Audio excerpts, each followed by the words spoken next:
Hi everyone, welcome back to my channel, and if you are new here, welcome to my channel. My name's Marina. I'm a certified lash tech based in Toronto, Canada, and I like making lashing videos. Before I go into any of my videos, I always give a nice disclaimer out there to just say to you guys that everything that I'm showing you guys is just what I like to do. Lashing is an art, so you might find different techniques that work for you, and the techniques I might use might not work for you, so please take everything I say with a grain of salt.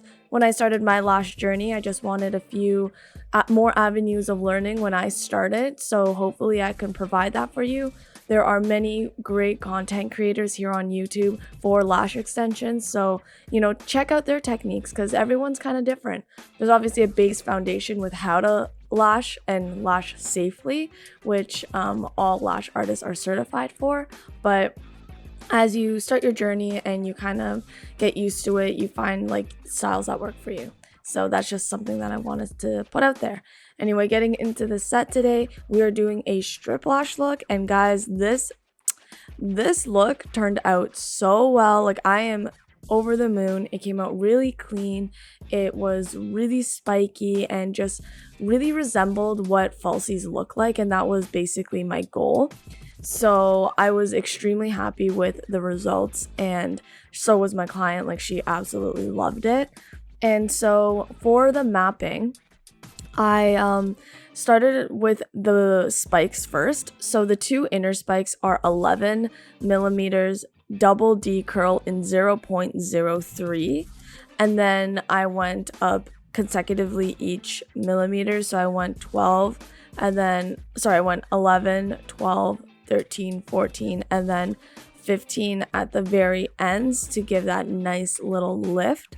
And all of the spikes are in double D curl. This is just to give really intense emphasis on the spikes. But one of the tips I would say when you are adding spikes and what curl to use, you should really pay attention to how curly your clients' lashes are naturally. So with clients who have really curly eyelashes, you might want to try maybe a D curl for the spikes and maybe like a C curl for the base, because what I find is that if you use double D curl on a person with extremely curly eyelashes, because their curl is already so, like, their natural eyelash is already so curly, sometimes it's a little bit much and it looks kind of like I guess like it's curling inwards, so it kind of looks like a tube, if you know what I mean. It's like way too curly for their eyelashes, and when it's all like next to each other, it looks like a tube. I don't know how to explain it, but it's so curly that it doesn't look natural. So please be aware of that. As you can see, my client has eyelashes that are pretty straight. Like I said in one of my old videos, a lot of Asian eyelashes are very straight and downturning, just like mine. So that is something to keep in mind. You want to adjust the curl to your client, but that is why I'm using double D curl. I'm also using 0.03 fans, or not fans, sorry, 0.03 lashes for the spikes, because I can get those spikes a little bit more dense without harming the natural lash. So if I used a 0.05, sure, you can still do that and it's completely fine, but remember that, the natural lash can only hold the fake eyelashes up to like a certain like weight. So if you use 0.05 fans, you're not going to be able to go as thick because it might be too heavy, and then what happens then is your natural eyelash can end up snapping. Remember though, everybody's eyelashes are different, so if they have like a more thick and dense eyelashes like my client here, you can definitely get away with going with a little bit of a thicker look anyway. But I just recommend 0.03 so you can really get that density and that nice, I guess like sharp, dark, bold spike. And I also made the spikes using primer. That's definitely my favorite method now, to be honest with you. It just comes out really, really clean. I have a video on how I make spikes, so if you guys want to check that out, I will link it above. And yeah, so that's basically how I went about the spikes. And then so for the base foundation of them, for the fans, I use 0.05 because she just wanted a volume, not a mega volume. So that's why we're not going for the 0.03s. and I did 8mm within the very inner, or sorry, I went 9mm in the very inner corners. Nope, sorry, I retract. I went 8mm. Sorry, I had to think about that for a sec. I went 8mm in the inner corners, 9, 10, 11, and then I spiked it up with a double D 12mm on the very end, and then 11mm on the very outer corner, and that gave that nice cat eye look and a very lifted look. All my tools will be linked in the description box below. Please feel free to check them out. I always kind of switch between my products when I'm using them, so that's why sometimes you'll like see different like tweezers or even like lash trays. Like, I like to kind of see what I like and experiment, because I always find that different companies have different styles and different like textures and everything, so it's always good to just experiment. One thing that I would suggest if you're gonna experiment with different lashes is to not mix different brands, because the look can come out looking very different, because lashes are all made differently. So just to be safe, I wouldn't do it. I used to, and sometimes my lashes would look different. Like, I don't know how to explain it, but it wasn't consistent, and one of the biggest things with lashes is just being consistent. So yeah, if you guys have any questions, please feel free to leave any comments in the description box below. Please be kind. If you guys have any criticism, I'm definitely always open to it, so just let me know as well. Yeah, that's basically about it. If you guys are interested in the second half of the video, I will be doing another story time, which is like my favorite part of this video, and you can watch the satisfying time lapse of this set. And if you guys want to see the finished results, stay till the end, because I do kind of a slow motion panning of the full eye set after I'm finished. Alright guys, thank you so much for tuning in, and I appreciate all your support and the constant growth. It means a lot to me. I post every Sunday around 6:15 p.m. so stay tuned for that. And if you found this helpful at all, please leave a thumbs up. It helps with my engagement, and subscribe if you're new here. Thank you guys so much, and I will see you next week, and stay tuned for the story time. Alright guys, so we are getting into my favorite part of my videos, which is the story time. This week we have a BuzzFeed article, 21 true stories that are very, very weird things that have happened to people, but they can't explain it. So I believe a lot of them may be paranormal, which is definitely up my alley. I say I'm a true believer. I really do think there's something out there, but have I had an experience myself? Nay, not yet. Would I piss myself if I did? Hell yeah. And am I scared? For sure. But do I want to? A little bit. And so we're gonna get into these stories because, you know, we live a little spooky time in this channel. So let's get into it. You know what I mean? Okay, so the first one. Early one morning, my mother was driving me and my siblings to high school. It was daylight savings, thus it was still dark out, so there's barely anyone around. While stopped at a red light right before the light turned green, I watched as a very bright, very see-through man ran in front of the car. I gasped, but didn't say anything until my mother whispered, "Did you see him too?" It's important to note that I'm not even kind of, quote, ghosts are 100% real, end quote, person. I don't pretend to know, you know? My sister and brother were also in the car, and they saw nothing, and we couldn't see anyone else around, and it's been 10 plus years, and my mom and I still maintain that we both saw the same exact thing, but are unable to explain this shared weirdness. And I've got about 100 other similar stories. This is straight up just one of them. LOL. Well, to me, I feel like some people are more susceptible to like spiritual energies. I don't know if you guys are spiritual out there, but I think there's something, you know, although I may not have a like experience straight up seeing a ghost. Sorry. Taking a yawn there. Jeez. I feel like some people, when they tell me their stories, they just seem so like adamant that it was real that I don't really want to discredit that it may be false, because then I feel like I'm invalidating their experience, and sometimes these people feel traumatized. So I don't want to do that, you know what I mean? All right, next story.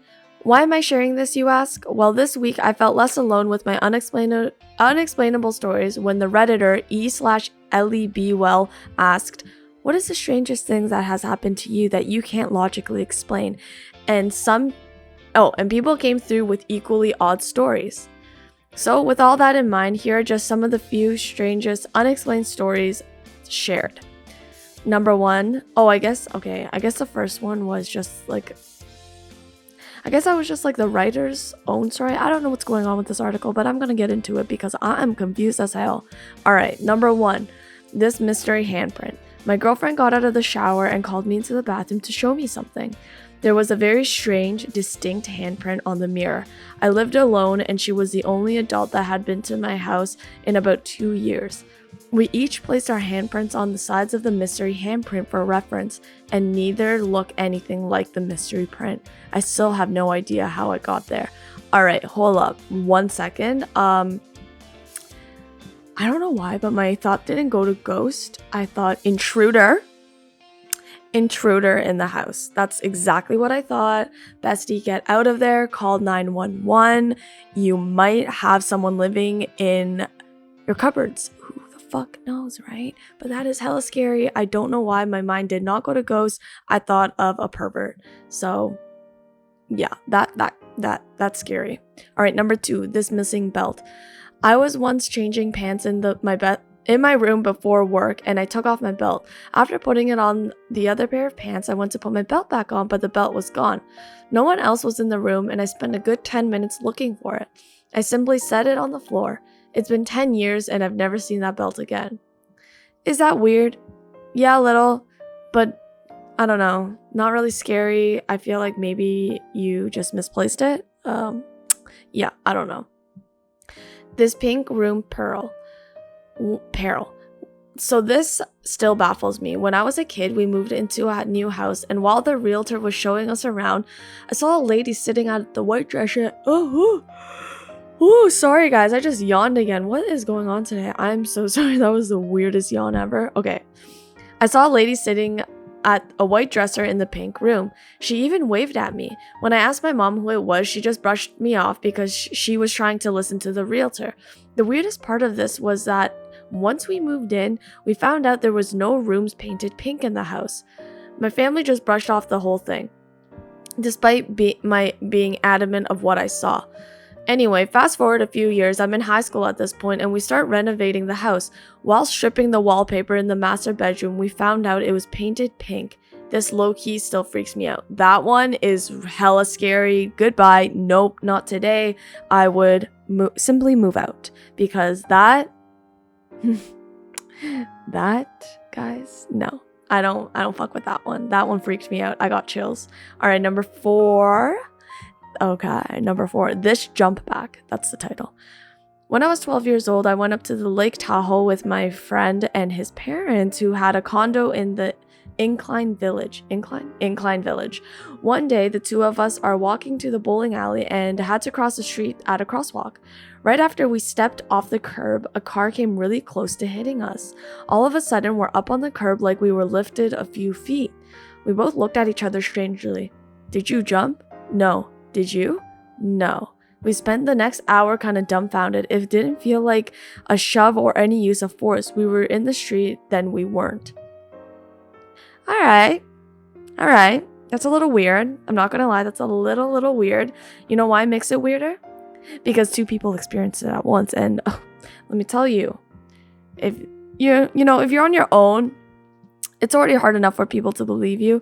And so I get like why people don't really like talk about these kinds of experiences, but the fact that it happened with 2 other people, holy shit, that's scary, yo. Here comes another yawn. That is the 3rd one. We are on a roll with these yawns today, guys. Holy shit. All right, I think that this is gonna be the maybe 2nd last one. Okay, number 5, the reoccurring nightmare. Ooh, guys, dreams, man. Dreams, they F me up.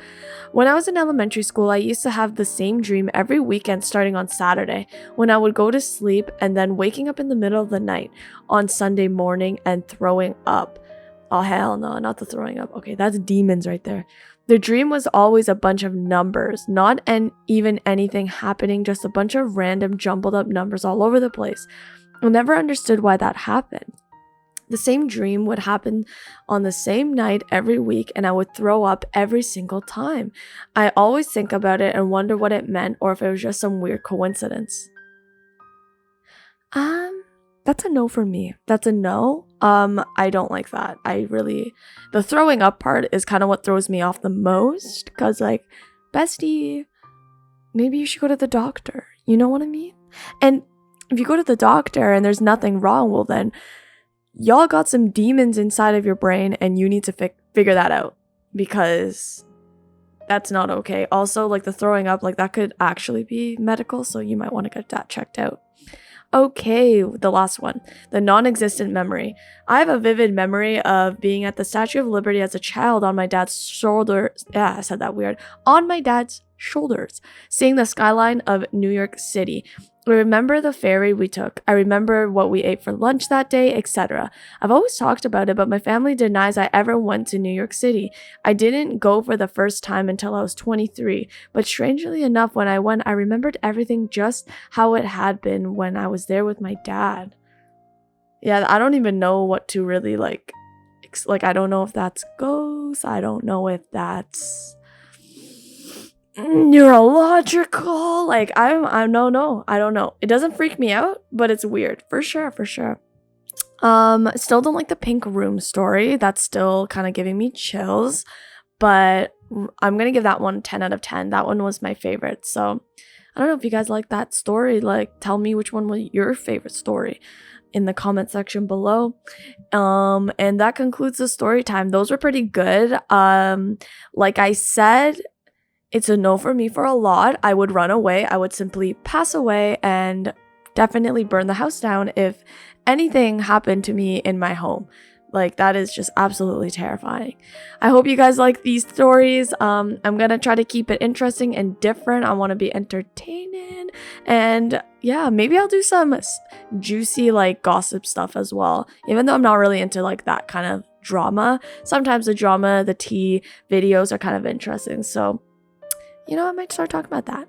Anyway, guys, thank you so much for tuning in. You know how I feel. I love you guys so much for always supporting me and always being so nice. And like, some of you guys just ask questions, which I love. So please leave a comment in the comment section below if you got anything to say, any input. You know what I mean?